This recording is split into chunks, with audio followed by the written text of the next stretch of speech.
Hey guys, Anthony here. It's been a while. I actually wanted to make a video today about something else that I've been dealing with and going through because that kind of knocked me out for like the last week.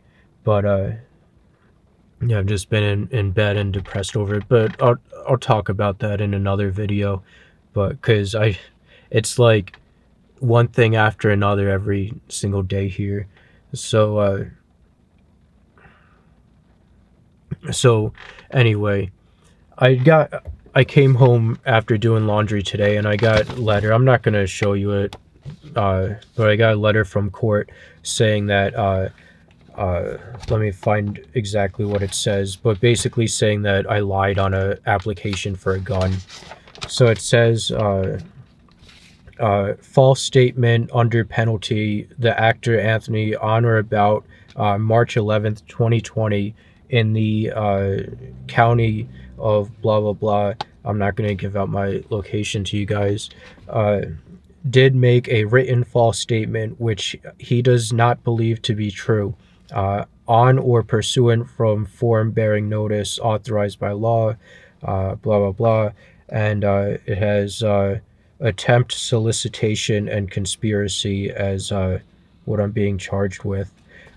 Yeah, so what happened is March 11th, I went to purchase a gun, and obviously I was seeing like everything that was happening with COVID-19 and food shortages and people getting into like burglarized and mugged and stuff in stores and everything like that. And this is before like all the riots took place and all that.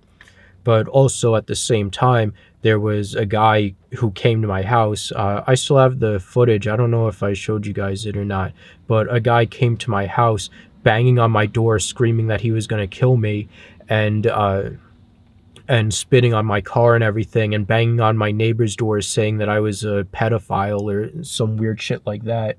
And what happened is this guy is an ex-girlfriend from 2015's boyfriend, and whenever they break up, they twist something around into being my fault or something, even though I don't even talk to them or anything.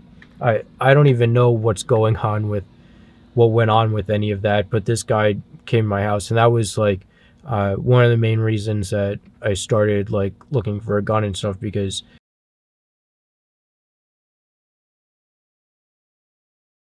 like this guy was banging on my door trying to break in and stuff, and it's completely legal and fine for me to be in my house if someone breaks in to shoot them.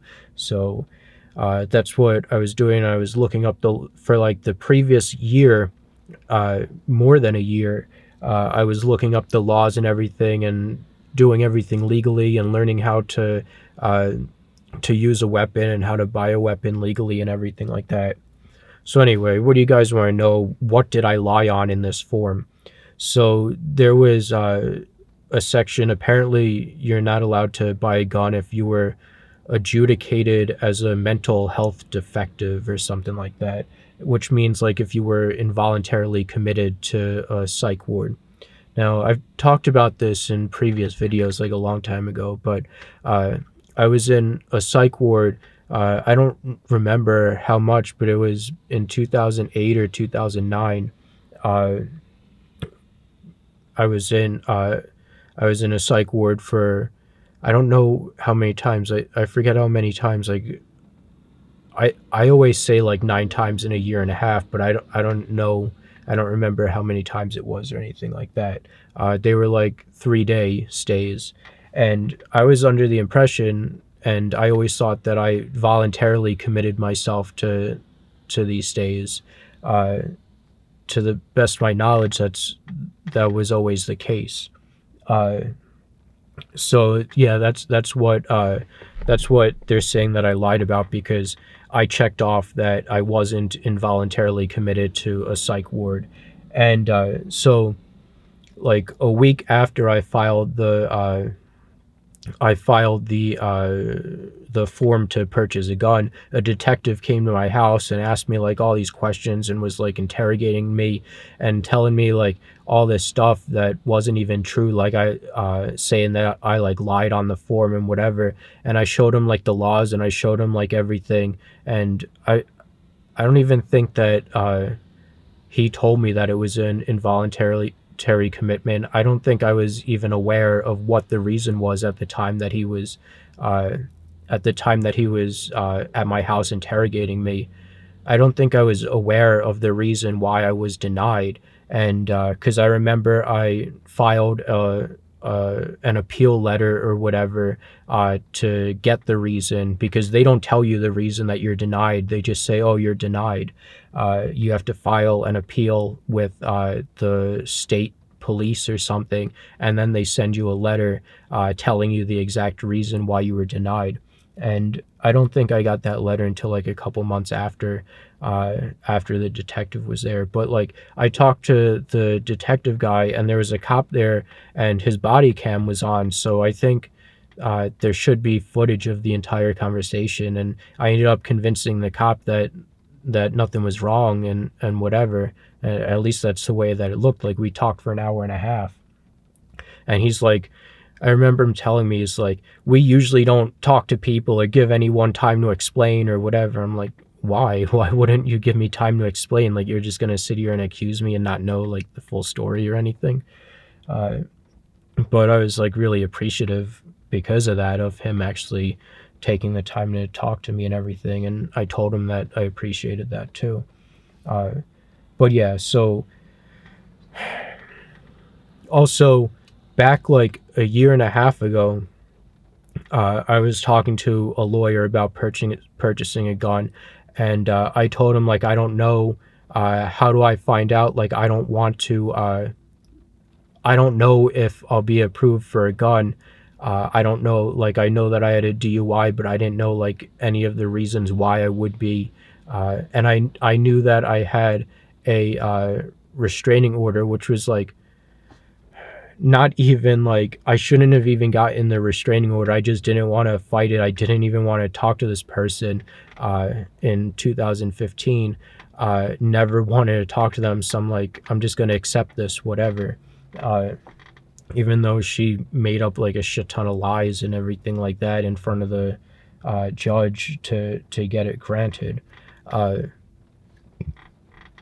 and my lawyer actually told her at the time, like before the appearance in court and everything, like before our hearing, he went up to her and said like, Anthony is fine with accepting the restraining order. And he's like, you don't have to go through with testifying or doing anything, just like Anthony's fine with it. She's like, no, I want to testify and whatever.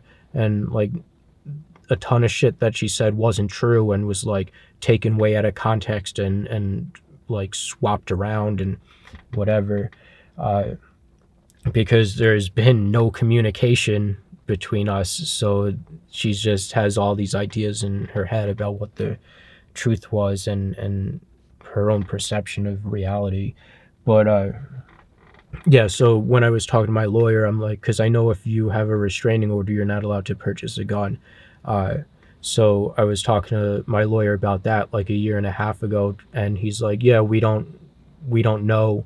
Well, I'm kind of getting ahead of myself. I don't remember what he said exactly, but uh, he's like, we'll deal with that when the time comes and whatever. I don't know. I don't remember exactly what he said, but I was like trying to talk to a lawyer about it, and that's the only thing back then that I thought of that could have stopped me from getting a gun was a DUI that I had in 2006 or 2007, and I guess it would be 2007 because I was 21 at the time, or maybe it was 2008. I know I was 21 at the time. Uh, so I thought it was either having a DUI or having a restraining order. And I wasn't familiar with the laws or anything. That's why I was talking to the lawyer. So back then, a year and a half ago, those were the only things that I thought of. So I definitely didn't know I was involuntarily committed. And I still don't think I was. Like, it's entirely possible. I don't remember what happened in 2009, like all these times that I was in the psych ward. I don't remember every single instance why I was there or anything like that. Why I was, I don't remember the events that made me go bring myself to the hospital. And it's also possible that I could have said, like, no, I don't want to go, like, I'm fine, I'm okay. And then they're just like, no, we're putting you in there. And I was like, okay, whatever, because I didn't know how to argue back or fight or stand up for myself. So I just accepted, like, whatever they said or wanted.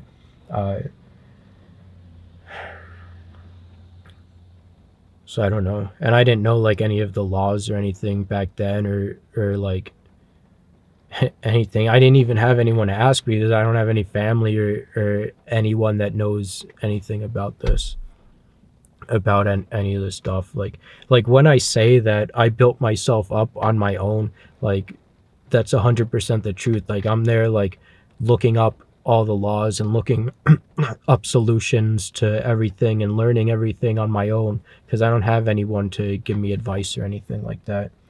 But yeah, so now I have to deal with this stuff. Oh, so another thing I want to talk about was, after I was denied the gun purchase, then I filed the appeal thing, which I didn't even file an appeal. You just file an appeal to get the reason why you were denied, and I never went through an appeal process or anything like that. And I think, like, my time ran out for the appeal, because what I ended up doing was I think my time ended up running out to actually meet with the police department to appeal it and get my gun privileges back, because, like I showed you in previous videos, I made up my mind to just stay in my house and work throughout the COVID-19 stuff and riots and everything. And I bought, like, the baseball bat, and I have, like, an eskrima stick in my car, and I carry a knife on me and mace on me and whatever. So, like, I 100% bought everything for self-defense. Like, I don't go out and attack anyone or anything like that at all. But also, now there's a cop coming here, but I think I'm good. But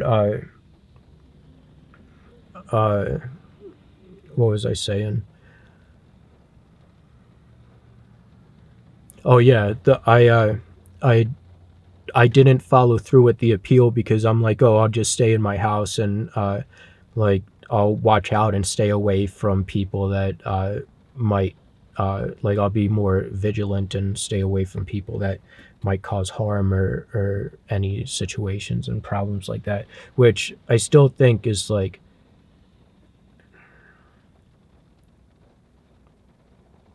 sometimes you have to, like, stand up for yourself and actually defend yourself, and you can't just walk away and be a little bitch, because then people walk all over you and everything like that. But that's always how, like, that's always, like, the action that I just naturally end up taking, because I don't want to get in a fight with anyone, even though I do believe that it's usually the right thing to do, because, like I said, people end up taking advantage of you if you don't stand up for yourself. I'm not saying that you should straight escalate it to killing someone or anything like that. And even in, like, previous videos, I told you guys, like, only for self-defense.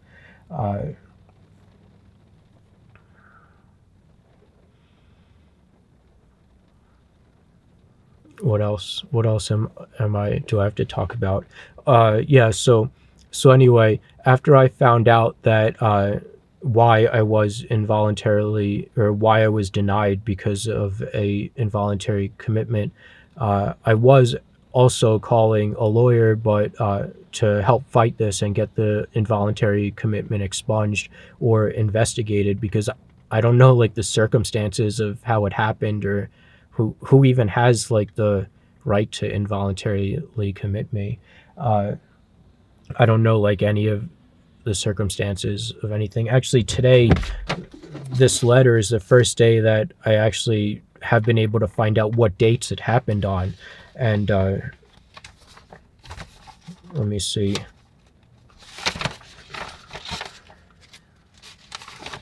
So it says March 10th, 2009 and November 7th, 2009. And I never even knew those dates before and had no way of finding out those dates unless I went through, got a lawyer and went through an appeal process and everything like that. And got everything like, I guess discovery it's called or whatever, when you look up all the information from 11 years ago now. But yeah, so I was talking to a lawyer and everything like a month ago, but the lawyer was like ridiculously busy, and the receptionist was telling me like how busy they were, and I kind of like let off on that and let it go because and moved on to work on other stuff and just gave up on that whole pursuit of getting it expunged because the lawyer was so busy, and also I didn't really want to spend all the money on a lawyer and everything like that. But yeah, after getting these letters in the mail, like I called them again, and they said that they'd call me in 45 minutes, and that was an hour ago. So all right, that's the end of this video. I'll probably record a video talking about the other stuff that happened. I just don't have it on my mind anymore. The original video I wanted to make today, I don't have it like on my mind. It's not affecting me as much anymore, but so I don't have it in me to talk about. All right, take care guys, thank you and goodbye.